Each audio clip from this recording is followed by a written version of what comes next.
यह है फ्रांस के पश्चिमी तट पर मौजूद जुमोन लाइट हाउस, जहां कीपर की नौकरी करने के लिए हर साल $2 मिलियन यानी करीब 17 करोड़ रुपए की सैलरी मिलती है, यानी एक दिन के 4,65,000 रुपए। इस जॉब में ना आपका कोई मालिक है और ना ही कोई नजर रखने वाला। काम दिन में सिर्फ 1 घंटा और बाकी 23 घंटे आप खटिया डालकर सो जाओ, फिल्में देखो, फिशिंग करो या छत पर तारे देखो। बस एक बात का ध्यान रखना कि लाइट हाउस के ऊपर की लाइट कभी बंद ना हो। सुनने में यह आपको दुनिया की सबसे बेहतरीन नौकरी लग सकती है, लेकिन फिर भी पिछले कई दशकों से किसी इंसान ने जुमोन लाइट हाउस पर नौकरी करने की हिम्मत नहीं की। मगर ऐसा क्यों?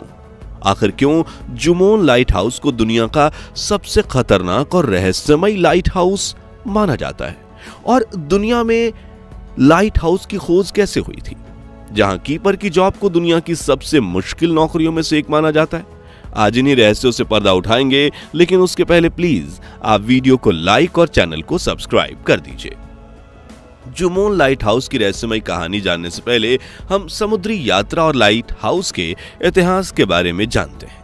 तो आज से करीब 10,000 साल पहले बोट यानी नाव की खोज हुई थी। फिर समय के साथ सामान की हेर फेर करने के लिए बड़ी शिप्स बनाई गईं। लेकिन प्राचीन समय में जब कंपास या नेविगेशन सिस्टम मौजूद नहीं थे, तब समुद्री यात्राएं बेहद खतरनाक हुआ करती थी। अंधेरी रातों में या खराब मौसम में नाविकों को किनारे का अंदाजा लगाना मुश्किल हो जाता था। इसी वजह से कई बार उनकी नावें चट्टानों से टकराकर डूब जाती थीं और हजारों लोग समुद्र में अपनी जान गंवा देते थे। इतिहास में ऐसे हजारों किस्से कहानियां हैं जिसमें रात के अंधेरे में बड़े से बड़े जहाज भी हादसे का शिकार होकर समुद्र में डूब गए और हजारों लोग मारे गए। और पुरानी सभ्यताओं के लिए यह सबसे बड़ी समस्या थी, क्योंकि रात के अंधेरे में जहाज को चारों तरफ पानी के बीच रुकाया भी नहीं जा सकता था और उन्हें चलाना और भी खतरनाक हो सकता था। और इसी समस्या का समाधान निकाला प्राचीन मिस्र और यूनान के शासकों ने।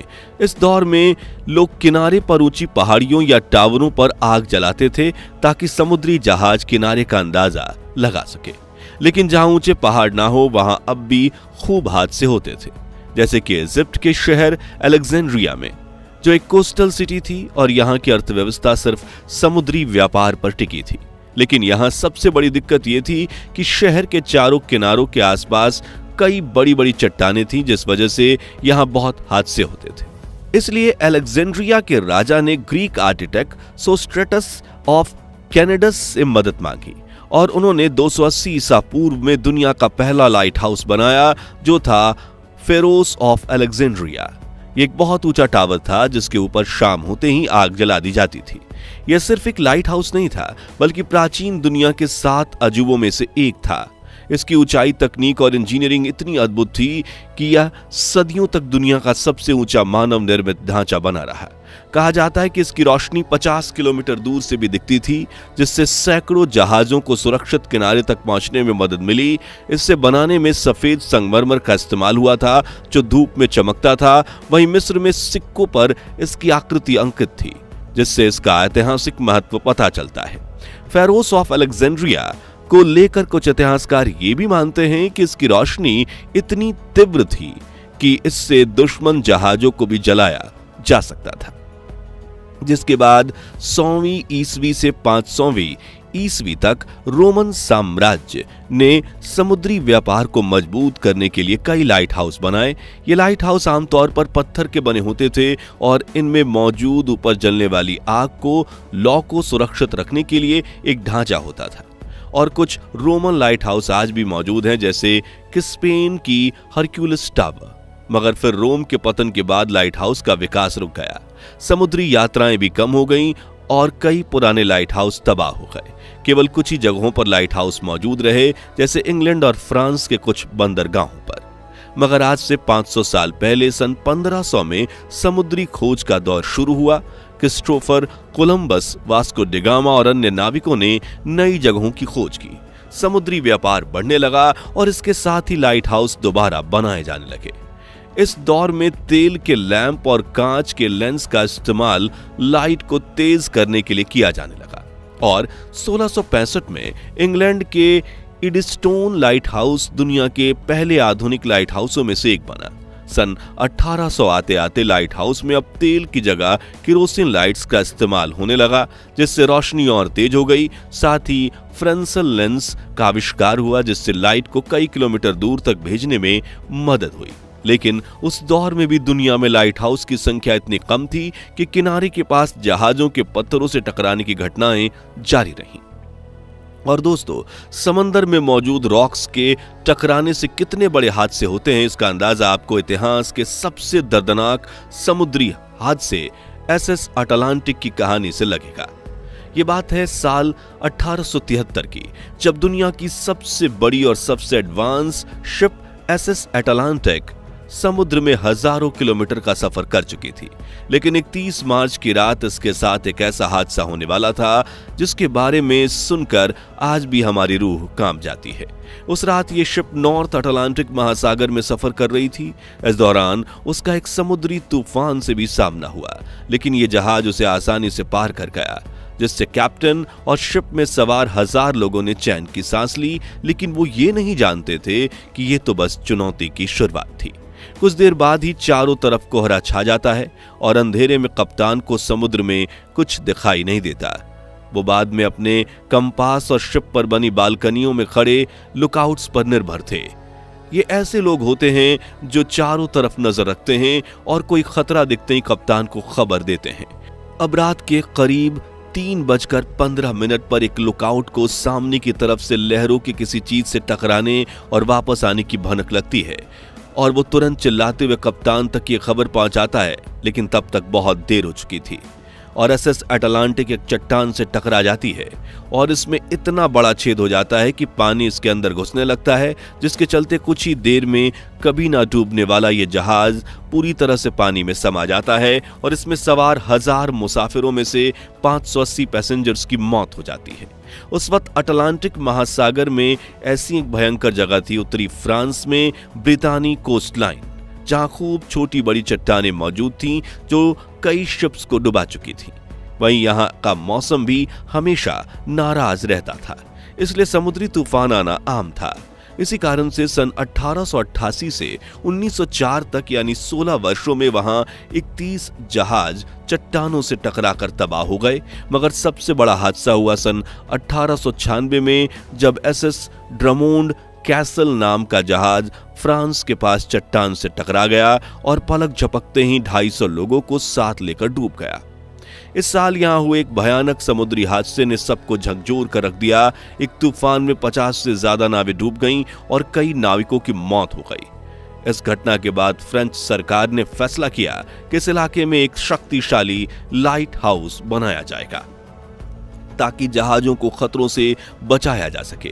और यहीं से जुमोन लाइट हाउस, जिसे फ्रेंच में ला जुमेंट भी कहते हैं, उसका निर्माण शुरू हुआ।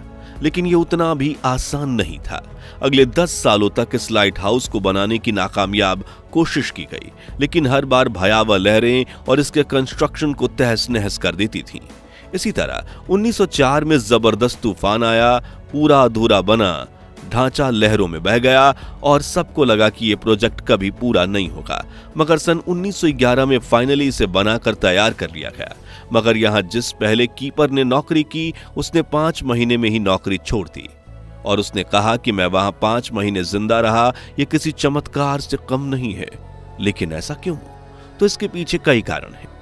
जुमोन लाइट हाउस को दुनिया की सबसे अकेली जगहों में से एक माना गया है, जो फ्रांस के समुद्री तट से 300 मीटर की दूरी पर स्थित है और चारों तरफ से गहरे पानी से घिरा हुआ है। इस लाइट हाउस की ऊंचाई 48 मीटर है, लेकिन जब समंदर की भयावह लहरें उठती हैं तो वो इसे पूरी तरह से पानी में ढक देती है और अगर कीपर बाहर खड़ा हो तो आसानी से उसे उठाकर पानी में फेंक सकती है। ऐसे हालात में यहाँ पर काम करने वाले कीपर को तुरंत रेस्क्यू करना पड़ता है और ये तूफान 24 घंटे 365 दिन में किसी भी वक्त आ सकते हैं, इसलिए यहाँ जान का खतरा हमेशा बना रहता है। वहीं यहाँ की हवाएं इतनी तेज चलती हैं कि कीपर अपने कमरे की खिड़की तक खोल कर नहीं रख सकता। मगर इससे भी डरावनी बात यह है कि जुमोन लाइट हाउस और दुनिया के और भी कई खतरनाक लाइट हाउस कीपर हमेशा अपने आसपास अजीबोगरीब घटनाएं महसूस करते हैं। कहा जाता है कि 1970 के दशक में यहां काम करने वाले कीपर ने दावा किया कि रात के समय कोई दरवाजे पर दस्तक देता है जबकि बाहर कोई नहीं होता था। कुछ समय बाद वही कीपर तूफानी रात में गायब हो गया और उसकी लाश कभी नहीं मिली।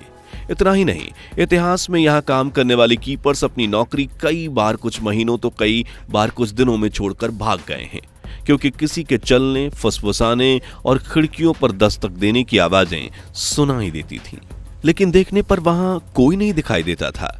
इसके अलावा कुछ नाविकों का दावा है कि उन्होंने जुमोन लाइट हाउस के पास समुद्र में एक सफेद कपड़ों में लिपटी औरत को चलते हुए देखा, लेकिन जैसे ही लहरें उसके पास पहुंचती है वो अचानक गायब हो जाती है। लेकिन क्या वाकई में जुमोन लाइट हाउस श्रापित है? इसे लेकर कई लोग ये मानते हैं कि कई लाइट हाउस कई बार श्रापित हो सकती हैं, क्योंकि आसपास हजारों नाविकों की मौत हुई और शायद उनकी आत्माएं आज भी यहां भटक रही हैं। जबकि विज्ञान में भरोसा रखने वाले डॉक्टर्स का मानना है कि यहां खौफनाक माहौल और तेज हवाएं इंसानों के मन में असर करती हैं, जिससे उन्हें अजीब चीजें महसूस होने लगती हैं। अब इस रहस्यमय लाइट हाउस की सच्चाई क्या है, वो आज भी एक पहेली है, लेकिन 20वीं सदी के अंत में लाइट हाउस पर काम करने वाले कई कीपर्स अपने ऐसे भयानक अनुभव साझा कर चुके हैं, तो दुनिया भर के सभी देशों ने अपने लाइट हाउस को ऑटोमेटिक कर दिया और साल 1991 में जुमोन लाइट हाउस पर भी किसी कीपर ने कदम नहीं रखा और ये भी ऑटोमेटेड तरीके से ऑपरेट होता है। तो दोस्तों, अगर आपको मौका मिले तो क्या आप जुमोन या दुनिया के किसी भी लाइट हाउस पर हमेशा खतरों से घिरी नौकरी करना चाहोगे या नहीं? कमेंट्स में बताइए।